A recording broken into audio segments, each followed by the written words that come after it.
With the long wait for Diablo 4 still to come at some point in the future, Torchlight 3 almost feels like a perfect spot for it to reintroduce itself after an absence of around 8 years. For those that don't know, Torchlight 2 came out 2012 at a perfect time when Diablo 3 kind of disappointed fans, and it was an excellent alternative. Torchlight 3 no longer has the original devs behind it because unfortunately that studio has shuttered.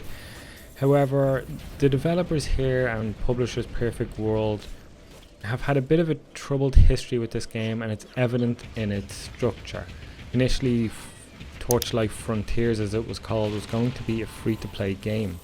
And instead now they have transitioned to Torchlight 3, where it is a full-price game, or at least relatively full price. It's around €30. And what you have here is unfortunately a lot of the design that would have been featured in what you'd expect from a free-to-play game that would want you to eventually spend money. What was so great about the original Torchlight and Torchlight 2 was its speed. Like, you leveled up quickly, you got weapons quick, you could very easily design or create great builds for your character fairly quickly. And unfortunately, for the most part, this isn't present in Torchlight 3. There are great opportunities to build out your character, or at least have very different builds to other people that are playing, and that's down to the relic that you get to choose at the very start of the game that gives you a whole other skill tree. The only problem with this is once you devote yourself to one of these relics at the very beginning, you cannot go back, meaning that if you want to see what the others have to offer, or you feel like you've made a mistake, you've got to re-roll and start pretty much all over again. And the thing is the game kind of falls into a weird place, because I can't help but refer to its history when you think of who this game is for, because you don't get weapons in a really interesting way. They drop and they don't add a lot. The stats go up, sure, but they don't add anything new. They don't feel distinctive. And one of the other things I have to say is it's slow in so many ways, from the character movement to traversing the world to your attacks to the enemy health pool in relation to it, to literally leveling up, gaining new skills, seeing new areas, and then fighting bosses. It's incredibly slow and repetitive. So to me, this makes me feel like, because nothing is that deep, this feels like it's a good entry point for people who are new to the genre. However, there is a game that already exists that I feel like is an excellent intro to the genre for people, and that's Minecraft Dungeons, which, to be fair, is a lot more than people gave it credit for.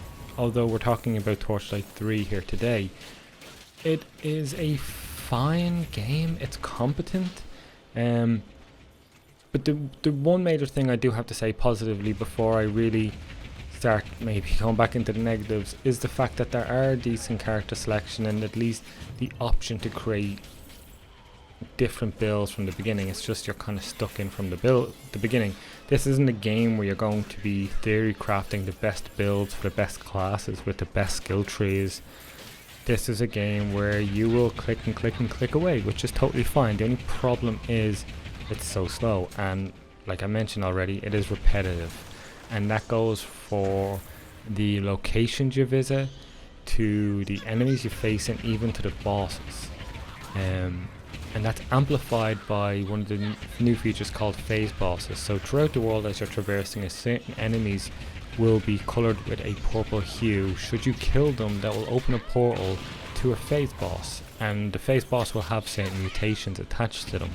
Should you beat that boss, you will then get pretty cool loot. The only problem is you've probably already beaten that boss through the story mode, and for multiple times in a row, especially given where you are in the game, you could probably have the same phase boss over and over again.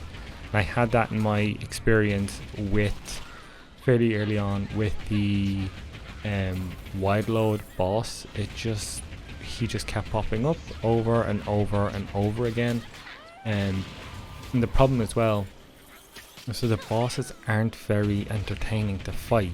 They're very mundane and repetitive in their attack sequences. They do the same couple of things over and over again, and you just have to bear with it, grind it out sometimes, and they're not particularly difficult.